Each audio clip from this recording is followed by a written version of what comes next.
Good morning, students. Today we are going to learn new religious ideas and movements. New religious ideas and movements. History, Unit 1, Term 3. Okay, yeah. History, Unit 1, Term 3. New religious ideas and movement. என்ன சொல்கிறாங்க? புதிய சமய கருத்துக்களும் இயக்கங்களும். புதிய சமய கருத்துக்களும் இயக்கங்களும். Introduction, you have to see. Medieval India saw an extraordinary productions of devotional poetry which were not restricted to one particular religions but inspired by different religious movements. The exponent of these movements held the view that total devotion, அதாவது பக்தி அப்படிங்கிறாங்க, total devotion to God would save man from the pitfalls of life and earn him salvation. விமோச்சனம், salvationனா விமோச்சனம் அடைகிறது. It was also believed that one does not have to go to temples or perform ritualனா சடங்குகள் சம்பிரதாயங்கள் சொல்ல முடியாது. Ritual for God is omnipresent, omnipresent and resides inside every humans. The Bhagavad Gita proposed that the path of bhakti marg, அதாவது பாத்தா பக்தி அப்படிங்கிறார், பக்தி mark is superior to do other religious approaches, namely the path of knowledge, jnana, and the path of rituals and good works, karma அப்படிங்கிறாங்க. Providing inspirations to the exponent of bhakti cult. பக்தி cult அப்படிங்கிறாங்க. அதாவது இந்த இடைக்கால இந்தியாவில் வியக்கத்தக்க அளவில் பக்தி கவிதைகள் இயற்றப்பட்டன அப்படின்னு சொல்கிறாங்க. ஓகேப்பா, அதாவது இந்த சமய இயக்கங்கள் தூண்ட பெற்றது இந்த இடைக்கால இந்தியாவில் இடைக்காலத்தில் தான் அப்படின்னு சொல்கிறாங்க. கடவுள் மீதான முழுமையான பக்தி மனிதனை இடர்பாடுகளிலிருந்து காத்து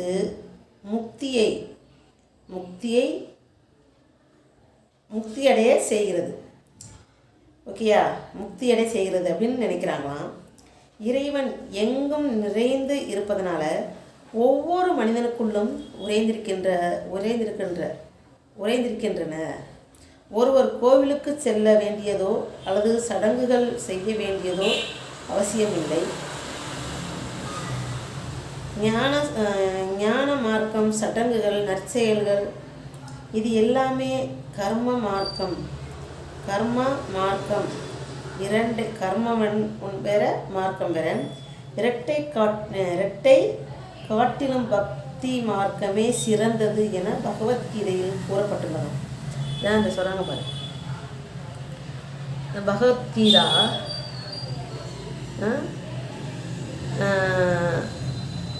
is superior to two other religious approach, namely அதான் சொல்லியிருக்காங்க. ஓகே, அதாவது பகவத்கீதை என்ன சொன்னால், பக்தி கோட்பாடுகளை முன்மொழிந்தவர்களை ஊக்குவிப்பது ஆக அமைகிறது இந்த பக்தி அப்படின்னு சொல்கிறாங்க. ஓகேயா, next bhakti movement, the beginning starting of the bhakti movement. இந்த bhakti movement are the resurgence of devotional practices started in Tamil Nadu around 7th century AD. It included reciting the name of the god or goddess, the name of the god or goddess, singing hymns, song, okay, hymns சொல்லலாம், singing hymns in their praise, wearing religious marks or carrying identity emblems and undertaking pilgrimages to sacred places associated with the deity. என்ன சொல்கிறாங்க, இந்த bhakti moment வந்து வழிபாட்டு முறைகளில் புத்தொழிச்சி ஏற்பட்டது எப்போனா 7வது நூற்றாண்டில். இந்த புத்தொழிச்சி வந்து ஆண் பெண் அதாவது கடவுளர்களின் பெயர்களை தொடர்ந்து ஓதுவது, புகழ்ந்து பாடுவது, எப்படி யாரை கடவுளர்களை புகழ்ந்து பாடுவது, மத சின்னங்களை அணிந்து கொள்வது அல்லது அடையாள சின்னங்களை சுமந்து செல்வது, கடவுளின் தொடர்புடைய புண்ணிய ஸ்தலங்களுக்கு பயணங்கள் செல்வது, இதெல்லாம் உள்ளடக்கியதான் இந்த இயக்கம் அப்படின்னு சொல்கிறாங்க. ஓகே, இதெல்லாம் உள்ளடக்கியதான் இந்த இயக்கம். It emphasized the mutual emotional attachment and love of a devotee towards a personal God and of the God for the devotee. என்ன சொல்கிறாங்கன்னா, இந்த தனக்கு சொந்தமான கடவுளை வழிபடும் பக்தனுக்கும் அக்கடவுளுக்கும் இடையிலான பரஸ்பர உணர்வு ரீதியிலான பற்றுதலுக்கும் அன்பிற்கும் பக்தி இயக்கம் ஒரு சிறப்பு முக்கியத்துவம் கொடுக்குது அப்படிங்கிறாங்க. அப்படி கொடுக்கப்பட்ட அந்த பக்தி இயக்கத்தை என்ன சொல்கிறாங்கன்னா சுபி அப்படின்னு சொல்லுவாங்க. பாருங்க, இப்போ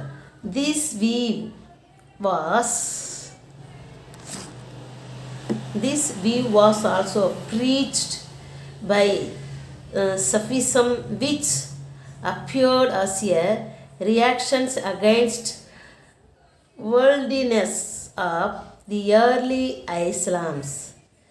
Sufis believed that realization of the God can be achieved only through passionate devotion to God and intense meditations.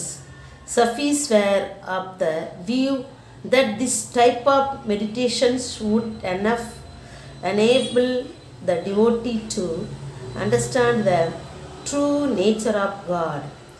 They argued that doing so would liberate the devotee from all worldly bonds and help them become one with God. Several mystical religious movements in both Hinduism and Islam had no hesitations to freely include elements of different faiths in their teachings. There is only one God, though Hinduism and Muslims call him by different names. State Haridasa என்ன சொல்கிறாங்க, அதாவது சஃபிசம் சொல்கிறாங்க இல்லையா, சஃபிசம் கோட்பாடு வந்து என்னென்னா கடவுளை உணர முடியுது. அது எப்படின்னா நம்பிக்கையா இந்த தியானங்களே தான் ஒரு பக்தனுக்கு கடவுளின் உண்மையான இயல்பை புரிந்து கொள்ள உதவுது. அதில் எப்படின்னா இந்த பிணைப்புகளிலிருந்து ஒரு பக்தன் விடுபட முடியும் என்று அவர் கடவுளுடன் இரண்டர கலக்க உதவும் என்றும் இந்த சபிசம் வாதிட்டு தான் பேசுது. இதில் எப்படின்னா இந்த இந்து முஸ்லீம் அந்த சமயங்களிலிருந்து கடந்த சமய இயக்கங்கள் செயல்பட்டன அப்படின்னு சொல்கிறாங்க. இந்த போதனைகளில் வெவ்வேறு சமயங்கள் சார்ந்த கூறுகளை சேர்ந்து இது எல்லா மதங்கள் சொல்வதையும் சேர்த்து கொள்வதில் அவர்கள் தயக்கம் காட்டவில்லையாம். யார்? இந்த சஃபிசம், இந்த மூமெண்ட்டு. அதில் இந்துக்களுக்கும் இஸ்லாமியருக்கும் கடவுளை வெவ்வேறு பெயர்களில் அழைத்தார்கள். எப்படின்னா ஒரே ஒருவர் கடவுள் மட்டுமே என ஹரிதாசர் கூறுறார். ஒரே ஒருவர் தான் கடவுள் மட்டும்தான் அவர் அப்படின்னு சொல்லி யார் கூறுறா? ஹூசெட் ஹரிதாசர் சொல்கிறார். நெக்ஸ்ட்டு வந்து டிவோஷனல் மூமெண்ட் இன் தமிழகம். யாருன்னா ஆழ்வார் அண்டு நாயன்மார்கள் சொல்வார்கள். ஆழ்வார்களும் நாயன்மார்களும் தமிழகத்தில் பக்தி இயக்கம் எவ்வாறு இருந்தது? The Alvars, the Vaisnavite Bhakti saints and the originators of the Bhakti cult and the Nayanmars, the worshippers of Shiva, are the Saivitams. அது வந்து என்னது, வைஷ்ணவிட். ஆழ்வார்கள் வந்து வைஷ்ணவிட், நாயன்மார்கள் வந்து சைவிட்டம்ஸ். கம்போஸ்ட் டிவோஷனல் ஹிம்ஸ் இன் தமிழ் லாங்குவேஜ். டெடிக்கேட்டட் அர்ப்பணிப்பு. அப்போ தமிழ் லாங்குவேஜில் ஆழ்வார்களும் நாயன்மார்களும் எழுதப்பட்ட அந்த புக்கு பாடல்கள். ஓகேயா, ஆழ்வார்கள் எழுதிய பாடலுக்கு என்ன பேராம், வைஷ்ணவிட் பக்தியும். நாயன்மார்கள் எழுதிய பேர் என்னது, சைவிட்டம்ஸ். இப்போ இதெல்லாம் எந்த லாங்குவேஜ் எழுதப்பட்ட, விச் லாங்குவேஜா, தமிழ் லாங்குவேஜ். சிவா பக்தி is associated with Shiva's manifestations on earth. Poems to Shiva and Vishnu, particularly to Krishna, were composed in Tamil and other South Indian languages such as Kannada and Telugu. These poets saints criticized caste-based social status and advocated gender equality in order to make it good to stand the onslaught of Bhaktisms or Jainism. Sorry, Buddhisms and Jainism. Buddhisms and Jainism சொல்கிறாங்க. Okay, என்ன சொல்கிறாங்கன்னா, தமிழகத்தில் வந்து இந்த பக்தி அடியார்களால், யாருன்னா ஆழ்வார்கள் என்ன செய்கிறாங்கன்னா, சிவனை வழிபடுகிறார்கள்.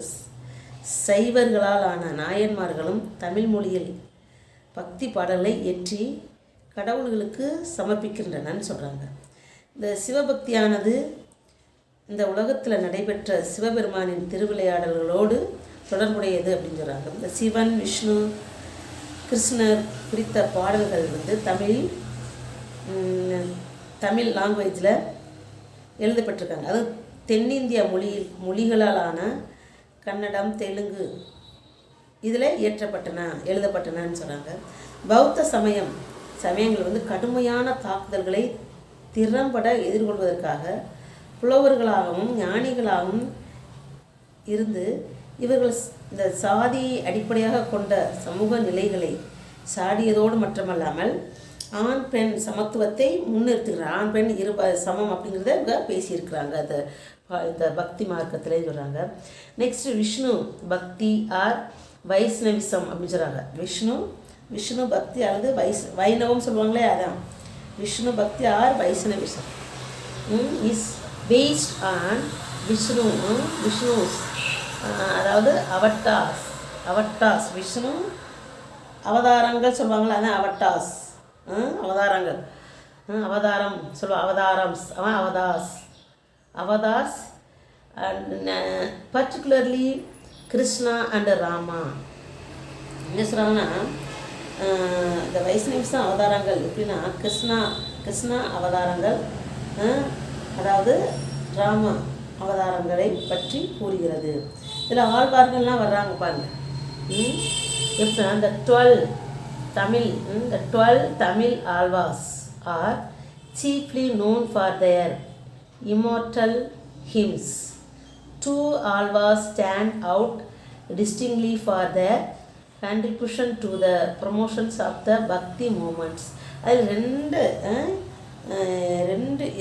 ரெண்டு ஆழ்வார்கள் இந்த பக்தி இயக்கத்தில் வளர்ச்சிக்கு தாங்கள் செய்த பங்களிப்பின் காரணமாக தனித்துவம் மிகுந்து காணப்படுறாங்க. அது யாருன்னா பாருங்க, அந்த 2 ஆழ்வாஸ் யாருன்னா பாருங்க, பக்தி ப்ரமோஷன் பக்தி. நம்மாழ்வாஸ் fame lies in his 1102 stanza. Thiruvaimozhi Nathamuni collected the 4,000 poems of Nammalvas in the form of Divya Prabandham.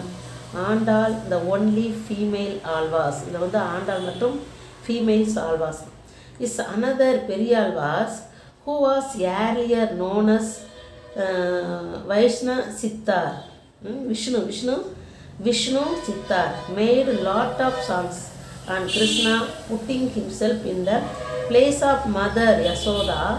Periyalvar is said to have found Andal as a baby in the Tulsi garden at Srivilputtur temple and adopted her. She grew up in the temple town of Srivilputtur and became known as Andal, she who ruled the Tirupavai and the Nachiyar Tirumoli are her celebrated works. Her poems expressing her love for Ranganatha, the incarnations of Vishnu worshipped at a temple at Srirangam, are used in Vaisnava wedding ceremonies in Tamil. அதாவது என்ன சொல்கிறாங்க, இவர் என்ன செய்யறாருன்னா, யார் நம்மாழ்வார் இயற்றிய 1102 பக்திகளை கொண்ட திருவாய்மொழியால் புகழ்பெற்ற பாடல்கள். நம்மாழ்வார் 4000 பாடல்களையும் 4000 திவ்ய பிரபந்தம் என்னும் பெயரில் நாதமுனி தொகுத்துள்ள ஆழ்வார்களில் ஆண்டாள் மட்டுமே பெண்பால் ஆழ்வார்கள் எழுதப்பட்டன. இந்த பெரியாழ்வார் தொடக்கத்தில் விஷ்ணு சித்தர் என அறியப்பட்டன. அவருடைய தாய் யசோதையின் இடத்தில் தன்னை இருத்தி குழந்தை கிருஷ்ணனை பற்றி பல பாடல்களை பாடியிருக்கிறார். ஸ்ரீவில்லிபுத்தூர் கோவில் துளசி தோட்டத்தில் பெரியாழ்வார் ஆண்டாளை குழந்தையாக கண்டெடுத்தார். அப்போ ஆண்டாள் கண்டெடுக்கப்பட்ட ஒரு ஆழ்வார். ஓகேயா, ஆண்டாள் கண்டெடுக்கப்பட்ட எங்கே கண்டெடுத்தாராம், தனது குழந்தையாக ஏற்றுக்கொண்டதாக கூறப்படுகிறது. ஆண்டாள் ஒரு குழந்தையாக கண்டெடுக்கப்பட்டு துளசி தோட்டத்தில் ஒரு குழந்தையாக கண்டெடுக்கப்பட்டனால ஆண்டாளை ஒரு குழந்தையாக ஏற்றுக்கொண்டார். கோவில் நகரமான ஸ்ரீவில்லிபுத்தூரில் வளர்ந்த அவர் ஆண்டாள் ஆட்சி புரிபவள் என அழைக்கப்படுறாங்க.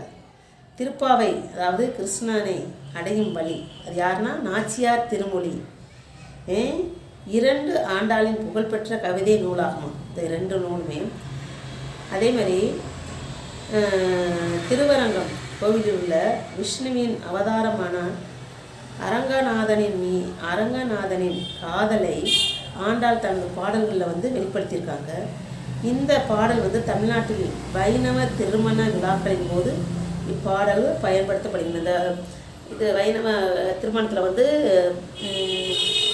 நாகஸ்வரம் வாசிக்கிறாங்களே, அதில் இந்த பாடல் வாசிக்கப்படுது அப்படின்னு சொல்லி சொல்கிறாங்க. ஓகேப்பா, இப்போ பாருங்களேன், இந்த there are 63 legendary Nayanmars among the ஞான சம்பந்தர். அவங்களுடைய பேர் பூரா இங்கே இருக்குது. இப்போ நெக்ஸ்ட்டு எழுதுனா ஆதிசங்கரர். நெக்ஸ்ட்டு ஆதிசங்கரர். ஆதிசங்கரர் யார்? Listen. Adishankara or Shankaracharya. What is the another name of Adishankarar? சங்கராச்சாரியான்னு சொல்கிறாங்க. சங்கராச்சாரியார். அவருடைய year duration 700 to 750. Preach the Advaita philosophy. இவர் என்ன செய்கிறார்னா, அத்வைதா என்னும் தத்துவத்தை போதிக்கிறார்.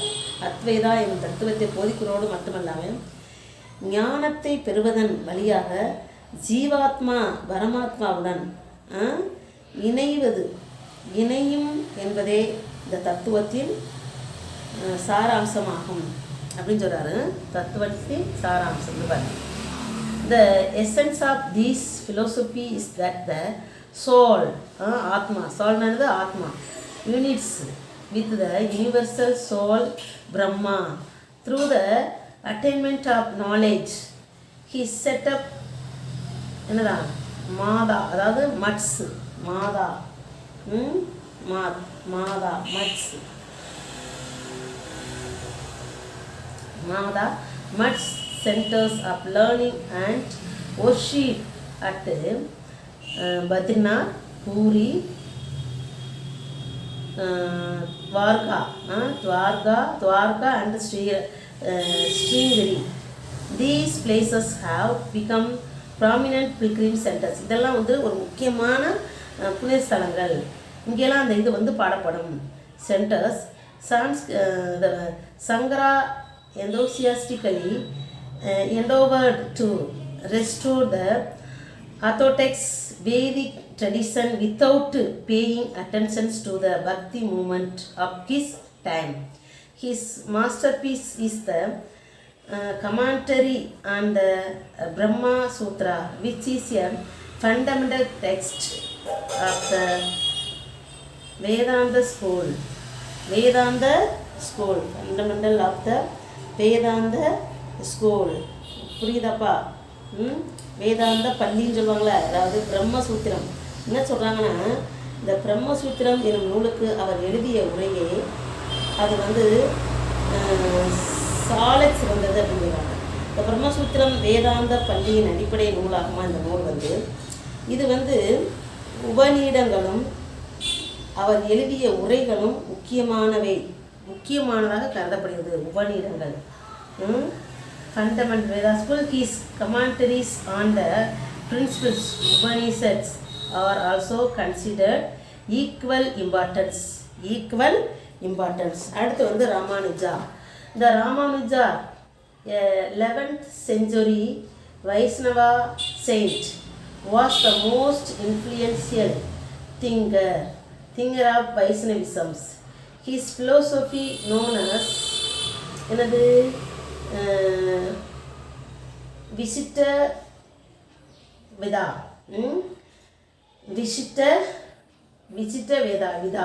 அப்படிங்கிறாங்க.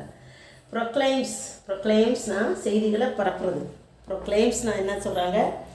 செய்திகளை பரப்புறது. விசிட்டாத்வைதம் சொல்கிறாங்க. விசிட்டாத்வைதம் பேர் வந்து Vishishtadvaita proclaim that the soul retain its identity even after meeting with Brahma. அதாவது இந்த விசிட்டா வைதம் அப்படின்னு சொல்லுவது ஆத்மாவானது பிரமத்துடன் கலந்து பின்னர் தனக்காக அடையாளத்தை தக்க வைத்துக் கொள்கிறது. இந்த தத்துவம் வந்து நீண்ட நெடிய ஆன்மீக பயணங்களுக்கு பின்னர் ஸ்ரீரங்கத்தில் வந்து குடியேறினார். ஓகேயா? இது எப்படின்னா சமூக சமத்துவம் கருத்துக்களை பரப்பிய அவர் ப்ரொக்ளைம்ஸ்னால இந்த கோவில்களில் நுழைவதற்கான சாதிய கட்டுப்பாடுகளை கண்டனம் செய்கிறது. இந்த விஷ்ணு மீது அவரின் இணையான லக்ஷ்மியின் மீது அவர் கொண்டிருந்த பக்தி நெறி ஸ்ரீ வைஷ்ணவா என்று அழைக்கப்படுகிறது. அந்த நெறியை பரப்புவதற்கு அவர் பல மையங்களை நிறுவுகிறார். யாரு? Ramanuja. God, Vishnu and his consort Lakshmi. In the 16th and 17th century, Vaishnavism spread across India. எது வந்து அக்ராஸ் பண்ணது இந்தியாவில்? Which century? 16th and 17th centuries, Vaishnavism spread across India. இந்த வடகலை தென்கலை சொல்லுவாங்களே, அதாவது வடகலை வைஷ்ணவிசம் ஒரிஜினலி ஃப்ளோரிஸ்ட், நல்ல புகழோடு இருந்தவர். Around Kanchipuram, which was a popular center for Sanskrit learning. Thenkalai Vaishnavism center or Srirangam. Thenkalai Vaishnavism center வந்து ஸ்ரீரங்கத்திலையும், Vadakalai sect focused on Vedic literature which is written in Sanskrit.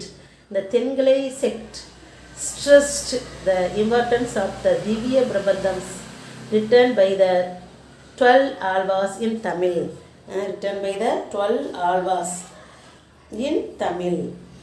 Okay. Next வந்து அதாவது இந்த வடகலை தென்கலை அது உங்களுக்கு சொன்னோம் இல்லையா, இந்த சமஸ்கிருதத்தில் எழுதப்பட்ட வேத நூல்கள் வந்து முக்கியமானது எதுனா வடகலை தென்கலை சொல்கிறாங்க. தமிழ் மொழியில் 12 ஆழ்வார்களால் எழுதப்பட்ட அந்த திவ்ய பிரபந்தத்திற்கு தென்கலையினர் அதிக முக்கியத்துவம் கொடுத்துருக்காங்க. தென்கலையினர் வந்து அதிக முக்கியத்துவம் கொடுத்துருக்காங்க. ஓகேப்பா? நெக்ஸ்ட் வந்து bhakti movement in north India.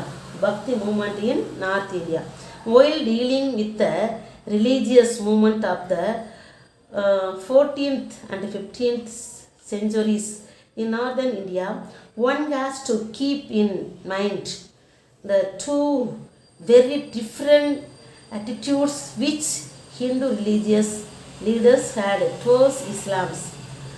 One group accepted what was based in Islam. The other adapted a few elements in order to prevent conversions to Islam.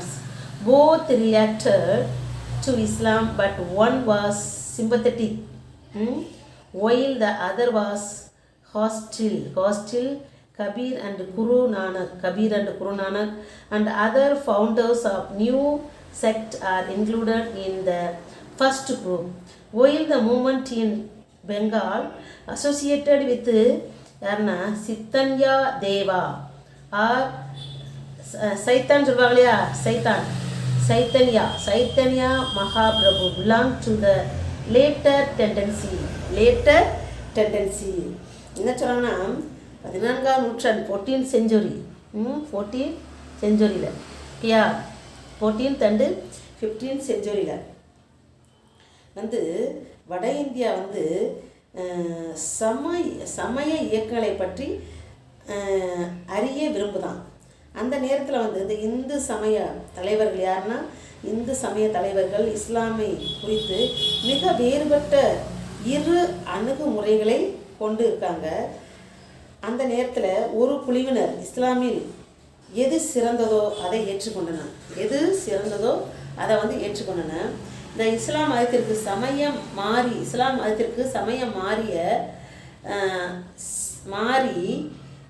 போகிறத பெரும் அதை பற்றி சில வழிமுறைகளை கையாண்டன. மாறி போகிறத பற்றி சில வழிமுறைகளை கையாளுறாங்க. இந்த இரு பிரிவினரும் இஸ்லாமை எதிர்கொண்டு போகிறாங்க. அதை எதிர்கொண்டு செயலாற்றுறாங்க. ஆனால் ஒரு பிரிவினர் மற்றும் இஸ்லாமையே அணுகிறாங்க. மற்றொரு பிரிவினர் அதை பகைமை பாராட்டினாங்க. ஒருத்தர் வந்து இஸ்லாமை வந்து தேடி போகிறாங்க, இன்னொருத்தர் அதை வந்து வேறு தவறாக பேசுவாங்கள்ல, அதான் அது. ஓகே, அப்போ இந்த புதிய சமய பிரிவுகளை நிறுவிய கபீர் அப்படின்னு சொல்லுவார். கபீர், குருநானக்கு மற்ற நிறைய பேர் முதல் குழுவை சேர்ந்தவராகலாம். இவங்கெல்லாம் முதல் குழுவை சேர்ந்தவங்க. அதே சமய வங்காளத்தில் உருவான சைத்தன்யா தேவா அல்லது சைத்தன்யா மகாபிரபுடன் தொடர்புடைய இயக்கம் இரண்டாவது இயக்கமாக உள்ளது. இது வந்து எப்படின்னா குணநலன்களை எந்த இரண்டாவது சொல்லப்பட்ட குணநலன்களை கொண்டிருக்கக்கூடியது இந்த இரண்டாவது இது மூமெண்ட்ஸ். ஓகேயா, நெக்ஸ்ட் வந்து expansion of Bhakti movement. It was Ramananda who spread the Bhakti ideology in northern India, where it became a mass movement. பக்தி இயக்க சான்றோர்கள் வட இந்தியாவில் வந்து பக்தி சிந்தனைகளை மக்களின் இயக்கமாக மாறுறாங்க. இந்த அதாவது ராமானந்தா இருக்கார் இல்லையா, அவர் Ramananda. Listen, Vallabhacharya, the Telugu philosopher, built a temple for Lord Krishna on the Govardhan Hills near Madura. Surdas, a blind poet and musician, was associated with this temple as well as that of Agra. His famous collections of poetry is called Surdhar. Mirabai, wife of the grown princess of Mewar, was an ardent devotee of Lord Krishna. She was a disciple na சீடர்கள். Okay, disciple na சீடர்கள். Disciples of யார்னா Ravidas. Mirabai gained popularity through her பஜனைகள் இருக்கு இல்லையா. The Saitanya Deva popularized Krishna worshipped through songs and dancing that had a profound effect on Vaishnavism in Bengal. And the 16th century in Tulsidas Hindi retelling of the story of Rama in the Ramachandra Manas. Ramacharita Manas. The sentiment of friendship and loyalty is stressed. Many of those poems continued to be recited and sung often at all night celebrations. Okay, yeah. All night celebrations.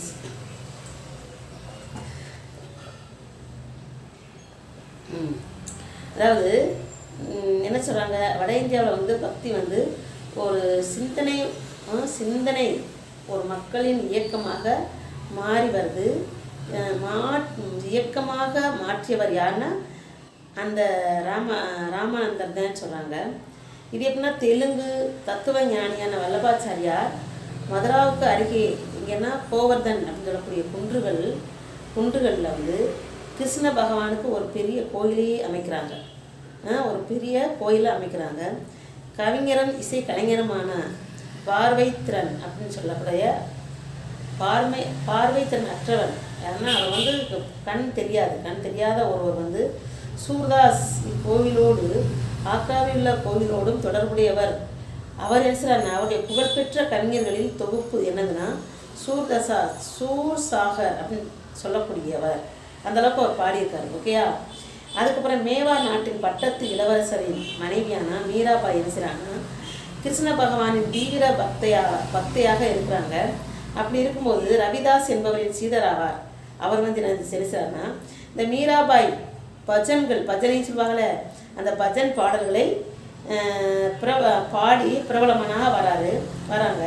இந்த சைத்தன்யா தேவர் தனது பரவசமூட்டும் பாடல்களை களிப்பூட்டும் நடனங்களையும் ஆடி பாடி கிருஷ்ண வழிபாட்டை பிரபலப்படுத்துகிறாராம். இது வந்து இந்த 16ஆம் நூற்றாண்டில் துளசிதாசர் அப்படின்னு சொல்லக்கூடிய துளசிதாசர் வந்து என்ன செய்கிறாருன்னா இந்தி மொழியில் எழுதிய ராமனின் கதையை மீண்டும் சொல்கிறார். எப்படின்னா ராமசரிதமானஸ் அப்படின்னு சொல்லக்கூடிய புக்கில் வந்து நட்பு விசுவாசம் இந்த உணர்வுகளுக்கு அதிக அழுத்தம் கொடுத்தது இந்த பாடல். அந்த பாடல்களில் பல இரவு முழுவதுமாக நடைபெறும் விழாக்களில் வந்து இது பாடப்படுது அப்படின்னு சொல்கிறாங்க. ஓகே, இது பாடப்படுது. அடுத்து வந்து சஃபிசம் இன் இந்தியா. நெக்ஸ்ட் வந்து சஃபிசம்னா என்ன இந்தியாவில், சஃபிசம்னா என்ன அப்படின்னு சொல்கிறாங்க பாருங்க. The advent of Sufis to India. இந்தியாவில் இருக்கக்கூடிய சஃபிசம். The advent Sufi to India dates back to the Arab conquest of Sindhu. It gained prominence in the 10th and 11th centuries during the reign of the Delhi Sultans. Sufism adopted many native Indian concepts such as yogic postures, music and dance. Sufism found adherents among both Muslims and Hinduism. ரெண்டையுமே சொல்கிறாங்க. யாருன்னா இந்த சஃபிசம்ஸ் என்ன சொல்கிறாங்கன்னா இது வந்து டெல்லியில் சுல்தான்களின் ஆட்சியின் போது முக்கியத்துவம் பெற்றதான் இந்த சஃபிசம். யோக பயிற்சி, அதை தோற்ற அமைவுகள், இந்தியா இசை நடனம் எல்லாத்தையுமே சஃபிசம் சொல்கிறாங்க. சஃபிசம் கை கொண்டது. இந்த சஃபிசம் வந்து இஸ்லாம் இந்து ஆகிய இரு சமயங்களையும் சேர்ந்தவர்களாக இருக்கிறாங்க. சஃபிசம் சொல்றது 2 சமயங்களுமே, அதை முஸ்லிம்ஸ் அண்ட் ஹிந்துஸ். நெக்ஸ்ட் வந்து சஃபிசம் இன் மெடிவல் இந்தியா வேர் டிவைடட் இன்டு 3 மேஜர் ஆர்டர்ஸ். சஃபிசம் வந்து மெடிவல் இந்தியாவில் 2 இதாக பிரிக்கிறாங்க. எப்படின்னா தேவர் சிஸ்டி சுராவாடி அண்ட் அனதர் ஒன் வந்து பிரதௌசி Moideen கிஸ்டி. made Christian order popular in India. He died in Ajmer.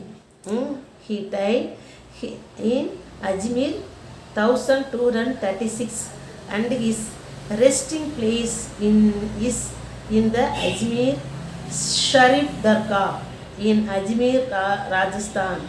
The best known Sufi sheikh of the early medieval period was Nizamuddin Auliya of the Chishti order, who had a large number of followers among the ruling class in Delhi. Okay அப்பா, அதாவது என்ன சொல்கிறாங்கன்னா, டெல்லியில் அதிக வர்க்கத்தை சேர்ந்த எண்ணற்ற நபர்கள் பின்பற்றாங்களாம் இந்த இதில் சபீஸில். ஓகேப்பா, பலரும் இதில் ஆர்வத்தோடு சேர்றாங்க. டிஸ்டிங்விஷ் ஃபாலோவர்ஸ் யாருன்னா, சூராபாடி order was founded by and Iranian Safi Abdul Wahid Abu Nasib. The Fedasi order was the branch of Suravadi order and its activities were confined to the Bihar. Activities in confined to the Bihar. என்ன சொல்கிறாங்கன்னா, இந்த சபி நிசாமுதீன் அவுலியா அப்படிங்கிற டெல்லியின் அதிகார வர்க்கத்தை சேர்ந்த எண்ணற்ற நபர்களை பின்பற்றுறாங்களாம். அவரை இந்த மாதிரி பின்பற்ற ஒரு புகழ்பெற்ற கவிஞர் யாருன்னா அமீர் குஸ்ருன்னு சொல்கிறவர் சுராவாடி அமைப்பை ஆரம்பிக்கிறாரு.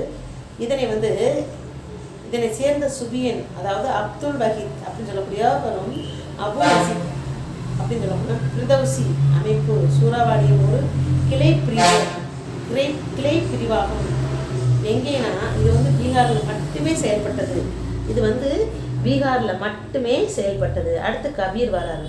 அசிய Muslims Kabir came under the influence of Varanasi based saint Ramananda. அடுத்து யார் வரான்னா கபீர். இவர் ஒரு இஸ்லாமியராக இருந்த போதிலும் வாரணாசியை இருப்பிடமாக கொண்ட ராமானந்தரின் செல்வாக்கிற்கு ஆட்பட்டவர். இவர் சில இந்து சமய கருத்துக்களை ஏற்றுக்கொண்டவர். இவர் இந்து இஸ்லாம் சமயங்களிடையே ஒத்திசைவ ஏற்படுத்த, அதாவது ரெண்டு ஒன்று அப்படின்னு பேச முயற்சி பேசியவர் இவர். ஆனாலும் இவரின் கருத்துக்கள் இந்து சமூகத்தில் குறிப்பாக கீழ்நிலை ஜாதிகளை சேர்ந்தோருக்கு ஏற்புடையதாய் அமைந்தன. ஆனால் பல்வேறு சமய பிரிவுகள் வெவ்வேறு பெயர்களை வடிவங்களையும் கொடுத்துருக்குது இந்த இது அப்படின்னு சொல்கிறாங்க. ஓகேப்பா. However, it was the Hindus and particularly those of the lower classes, கீழ்ப்பட்டவங்க lower classes to whom this message appealed. Kabir believed that God is one and formless, even though different religious sects give him different names and forms. He opposed discriminations on the basis of religions, caste and wealth. நல்லா ஜாதி பார்த்து வெல்த்னா நல்லா வளமாக இருக்கிறது, பணக்கார நல்லா காசு பண்ணிட்டோ வெல்த்தோட செல்வாக்கூட இருக்கிறது. He also condemned meaningless rituals. Kabir's verses வசனங்கள், இந்த VERSES இருக்குல்ல verses வசனங்கள். கபீரோட வசனங்கள் were composed in எங்கேனா போஜ்புரி லாங்குவேஜ். போஜ்புரி லாங்குவேஜில் எழுதியிருக்காரு. Mixed with Urdu. Bhojpuri language with mixed உருதோட. ஓகேயா. த கபீர்ஸ் யாருன்னா Granthavali and the Bijak contain collections of Kabir verses. ஓகேயா. இந்த கபீருடைய அந்த மொழி எப்படின்னா போஜ்புரி அப்படின்னு சொல்லக்கூடிய லாங்குவேஜோடவும் உருது மொழியோடும் கலந்து எழுதப்பட்டதுன்னு சொல்கிறாங்க. இது கிரந்தவாளி கைஜாப் ஆகிய நூல்களையும் அந்த கபீருடைய கவிதைகள் தொகுக்கப்பட்டிருக்கு அப்படின்னு சொல்கிறாங்க. நெக்ஸ்ட்டு வந்து Guru Nanak early life. Guru Nanak born in a village near Lahore in 1469, showed interest in religious discussions with other saints right from his early childhood.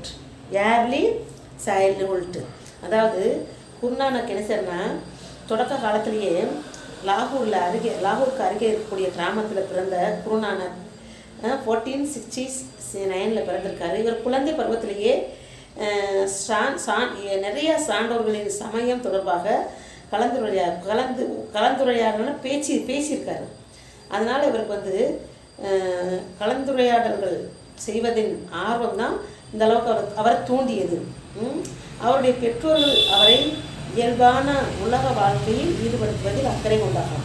யாருடைய பெற்றோர்? குருநானக்குடைய பெற்றோர். His parent were keen to involve him in worldly life, but he was including towards spiritualisms. ஆனால் அவர் வந்து எதை போயிருக்காரு? அவர் பெற்றோர்கள் சாதாரண வாழ்க்கை இருந்தாலும் அவர் வந்து ஆன்மீகத்தில் தான் அதிகமான பற்று கொண்டு இருந்திருக்காரு. ஓகேயா? நெக்ஸ்ட் பாருங்க. He visited many holy places and finally settled in எங்கன்னா கார்த்தார்பூர் நியர் லாகூர். எங்கே? லாகூருக்கு அருகே இருக்கக்கூடிய அந்த கார்த்தார்பூர் அப்படின்னு சொல்லக்கூடிய இடத்துல அவர் வந்து அங்கே கர்த்தார்பூர்னு சொல்கிறாங்களே அங்கே வந்து குடியேறியிருக்கார். அங்கே வந்து அவர் 1539 இயற்கையை இறந்துடுறார். இயற்கையை இறந்து போயிடுறார். அவருடைய 550 அதாவது 550வது பிறந்த நாளை வந்து சிறப்பிக்கும் வகையில் இந்திய அரசு நடைபாதை ஒன்றை கட்டி கொண்டிருக்கிறார். அவருடைய 550 பர்த் ஆனிவர்சரியை வந்து செலிப்ரேட் பண்ணுறதுக்கு நடைபாதை இந்தியா கட்டிக்கொண்டு இருக்கிறதா. இந்த பாருங்க. He died there is 1539 to mark the 550 the birth anniversary of Guru Nanak. A corridor is being constructed by the Indian government that will link the Nanak Shrine in Kharagpur with Gurudwara Darbar Sahib at Kartarpur in Pakistan. இது கட்டப்பட்டு இருக்குது அப்படின்னு சொல்கிறேன். Next வந்து Guru Nanak teaching. Guru நானக்குடைய teaching. How it is. Guru Nanak teachings. Guru Nanak preached that God is without form and wanted his followers to practice meditations upon the name of God for peace and ultimate salvations. இந்த குரு நானக்குடைய teaching என்ன சொன்னால், கடவுள் வடிவமற்றவர் என குரு நானக் சொல்கிறார். கடவுள் வந்து வடிவமற்றவர்.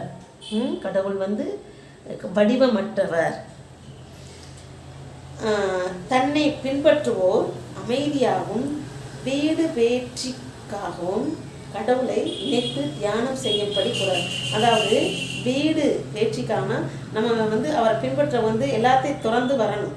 ஓகேயா? திறந்து வரணும் அப்படி சொல்கிறாரு. அவர் சீக்கியர்களின் முதல் குருவாக கருதப்படுறாங்க. யாரை? குருநானக் வந்து சீக்கியர்களின் முதல் குரு வந்து குருநானக் தான். வேத சடங்குகள், சாதி பாகுபாடுகள் இது எல்லாத்தையும் அவர் நினைச்சிடாரு, ஒழிக்கிறார். அவர் வந்து இந்த சாதி பாகுபாடுகள் இது எல்லாமே அவர் வந்து வெறுக்கிறார். அடுத்து வந்து அவர் வந்து போதனைகளையே 15ஆம் நூற்றாண்டின் பிற்பகுதியில் அவருடைய போதனைகள் வந்து நிறுவப்பட்ட சீக்கிய மதத்தின் மூல கோட்பாடாக அமைகிறது. இந்த குருநானக் அவருக்கு பின் வந்த யாருன்னா, இந்த போதனைகள் தொகுக்கப்பட்டு குரு கிரந்த சாஹிப் என்று கூறுறாங்க. Guru Granth Sahib. He is considered the first Guru by the Sikhs. Okay. Guru Nanak had great contempt for Vedic rituals and caste discrimination. சாதி பாகுபாடு அது சொன்னி அவர் தான் முதல் குருன்னு சொல்லி சாதி பாகுபாடை ஒழிக்கிறாரு. The teaching of the Guru Nanak formed the basic of Sikhism, a new religious order founded in the late 15th century. His and his successors' teachings are collected in the Guru Granth Sahib. Guru Granth Sahib அவர் collect பண்ண அவர் சேகரித்த அந்த teaching அந்த புக்கிலேருந்து அவர் which is the holy book of the சீக்கிய மதத்துடைய குரு கிராந்த் சாஹிப் சீக்கிய மதத்துடைய ஹோலி புக்கு அதில் எழுதியிருக்கு. Guru Nanak teaching were spread through the group singing of hymns called Kirtan அப்படின்னு சொல்கிறாங்க. அவர் அந்த எழுதினதை வந்து பாடுறாங்க. அந்த பாடலை பாடும்போது அது என்ன பேர்னா கீர்த்தனை. கீர்த்தனைனாலே பாட்டு தான் இல்லையா, அதை சொல்கிறாங்க. The devotees gathered in என்னதான் thermosalas, rest houses. Thermosalena rest houses, which became Gurudwaras in course of time. Gurudwaras in course of times. அதாவது இந்த பக்தர்கள் தர்மசாலைகள் எனப்படும் ஓய்வு விடுதிகளில் ஒன்று கூடுறாங்க. கடைசியில் வந்து இந்த சீக்கிய புனித நூலில் கீர்த்தனான்னு சொல்கிறாங்களாம். அதுக்கப்புறம் அந்த குழு வந்து குருநானக்கின் போதனைகளே பரப்புரை செய்கிறாங்க. அதுக்கப்புறம் வந்து அந்த அவங்க தங்குற இடத்த வந்து தர்மசாலை அப்படின்னு சொல்கிறாங்க. அந்த விடுதியை கடைசியில் காலப்போக்கில் குருத்வாராக ஆயிடுறாங்க அப்படின்னு சொல்கிறாங்க. குருத்வாராக மாறி வந்துடுறாங்க ஆயிடுறாங்க அப்படின்னு சொல்கிறாங்க. நெக்ஸ்ட் வந்து குருநானக் நாமினேட்டட் ஹிஸ் டிசேபிள்ஸ் யாருன்னா Lena to succeed him as the Guru. அதாவது இந்த குருநானக் அப்படின்னு சொல்கிற குருநானக் லேனா என்ற தன் சீடரை வந்து அவருடைய சீடரை வந்து தனக்கு பின்னரான குருவாக நியமிக்கிறார். யார்? Lehna. You underline the Lehna. லேனாவை அண்டர்லைன் பண்ணுங்க. ஓகேயா, லேனாவை அண்டர்லைன் பண்ணிக்கணும். அவர் பிறகு அவரை தேர்வு செய்கிறாரு ஃபாலோவர்னால் அவரை பின்பற்றவங்க. preach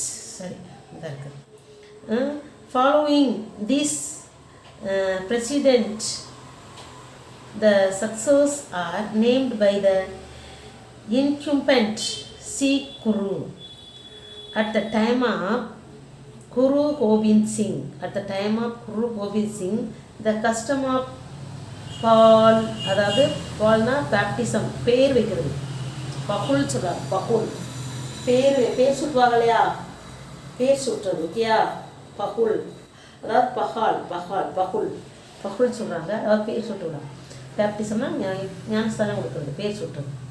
baptism by sweet and water stirred with என்ன டேக்கர் வாஸ் இன்ட்ரடியூஸ், அதை அறிமுகப்படுத்துகிறாரு. Those who got baptized became member of the discipline. அதாவது யார் அந்த பேப்டிசம் ஆகுறாங்களோ அது அவருக்கு வந்து அவருடைய ஃபாலோவராக போகிறாங்க. டிசைபிள்ஸ்னால் ஃபாலோவர். பிரதர்ஹுட் நோன் அஸ் த யாருன்னா கல்சா அப்படின்னா மீனிங் வந்து பியூர், தூய்மை. கல்சானா தூய்மை, பியூர். அப்போ அவங்க அந்த ஞானஸ்தானம் பெற்று வந்த பிறகு அவங்க சகோதரத்தோட அவர்கள் தூய்மையானவர்கள் அப்படின்னு சொல்கிறாங்க. இந்த men were given the title Singh, அதாவது lion. Every member of the Khalsa had to have 5 distinctive things on his persons. These were kesh, அதாவது uncut hair, கங்கா கோம், கீர்பன் அதாவது குருவால் வந்துடுவாள், அது டெகர் அதாவது காடா அதாவது ஸ்டீல் இரும்பு காப்பு, ஸ்டீல் பேங்கிள் கையில் போடுறது இரும்பு காப்பு, கச்சேரா அதாவது அண்டர் பேண்ட்னா இன்சைட் இன்னர்கள். After Guru Gobind Singh the holy book Guru Granth Sahib is considered the Guru and its message is spread by the Khalsa.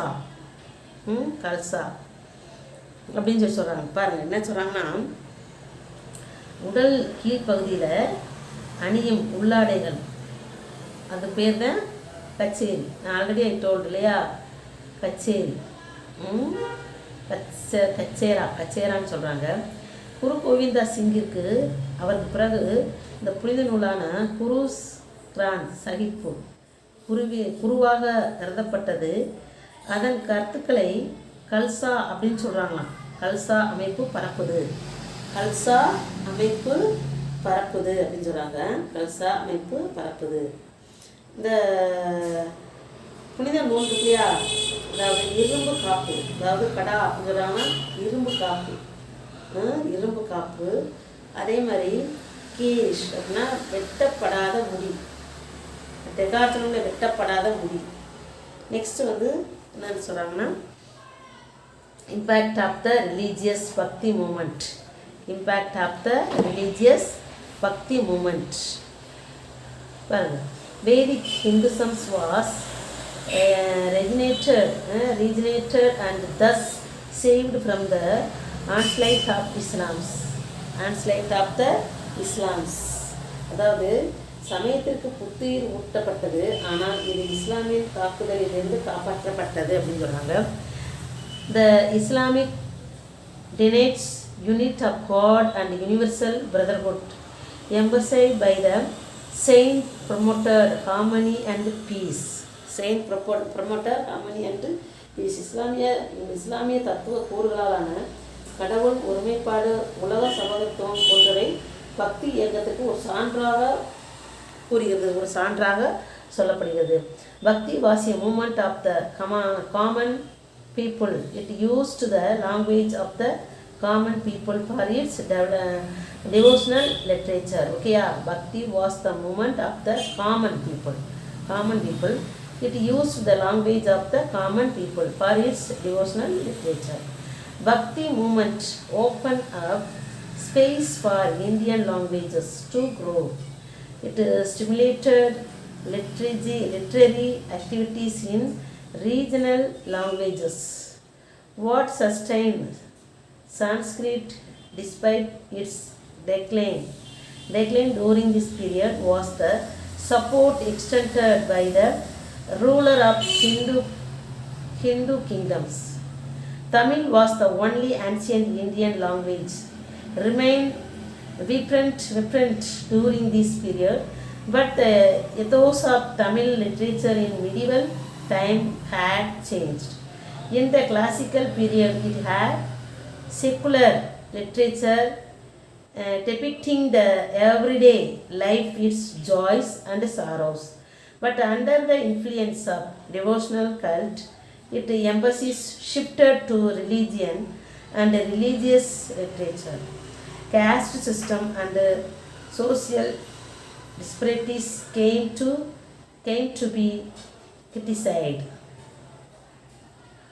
Thank you, students. Today class is over.